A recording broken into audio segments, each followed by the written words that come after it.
俄乌的战火再度燃起，美国再下一剂猛药，恶果却落在了乌克兰人民的身上。大家好，欢迎收看马超说。前不久，美国政府宣布向乌克兰提供集束弹药之后，俄罗斯就宣称遭到了集束弹药的攻击。综合俄罗斯卫星通讯社和俄新社的报道乌克兰军队使用集束弹药袭击了扎波罗热州的托克马克市。而对于俄罗斯的说法，乌克兰方面尚未做出回应。美国向乌克兰提供集束弹药是引起了不小的争议的，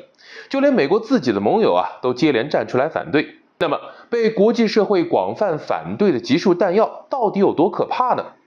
所谓的集束弹药其实就是在一个大的弹体内装有很多个小的弹药，制成炸弹或者是炮弹，而投放之后就会在空中大范围的释放这些小型的弹药。这些小型的弹体散落在地面之后引爆，会对地面上的目标造成大面积的损伤，而同时平民的生命也将受到严重的威胁。而集束炸弹最让人诟病的是有的小型弹药当时没有引爆，便会成为未爆物，从而埋下永久的隐患，对当地的居民构成长期生命威胁。06年的黎以战争期间以色列就曾经对黎巴嫩使用过集束炸弹。我当时就亲眼目睹过有平民因为不小心踢到未爆弹而致伤。时至今日，我帮助我们的军医抬着他鲜血淋漓的腿，为他剪开裤子摘除弹片的情景是依然历历在目。而在早些时候，俄罗斯国防部长绍伊古就发出过警告，如果美国向乌克兰提供集束弹药，那么作为回应，俄罗斯方面将使用同等的武器以牙还牙。绍伊古此番话意味着今后俄乌战场之上可能会出现更多的此类武器，而一旦在战场上大量的使用集束弹药，那么最终受伤的还是乌克兰的平民。美国表面上借着向乌克兰提供集束弹药用来反击俄罗斯，而事实上有军事专家表示美国的目的其实并不是想打赢俄罗斯，而是趁机销毁现有的集束弹药库存。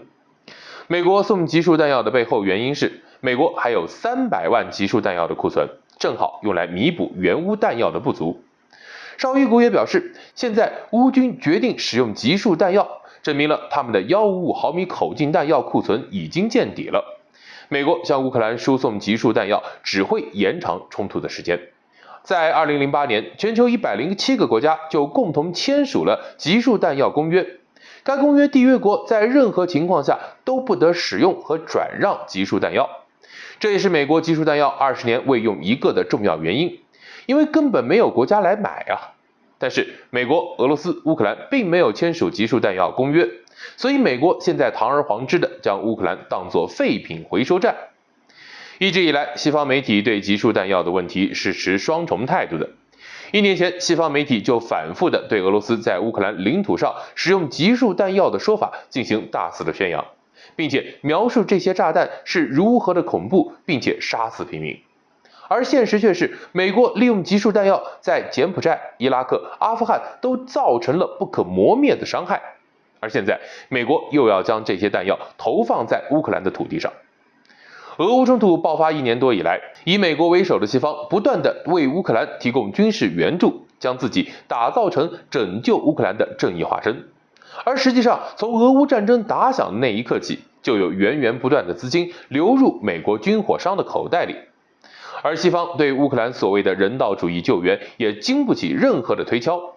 把本该拉向谈判桌的双方彻底推向战争的深渊。美国不关心乌克兰，更不关心在战争中水深火热的乌克兰人民。美国永远都是一个彻头彻尾的精致利己主义者。好的，本期话题到此结束，感兴趣的朋友记得点赞关注，我们下期聊。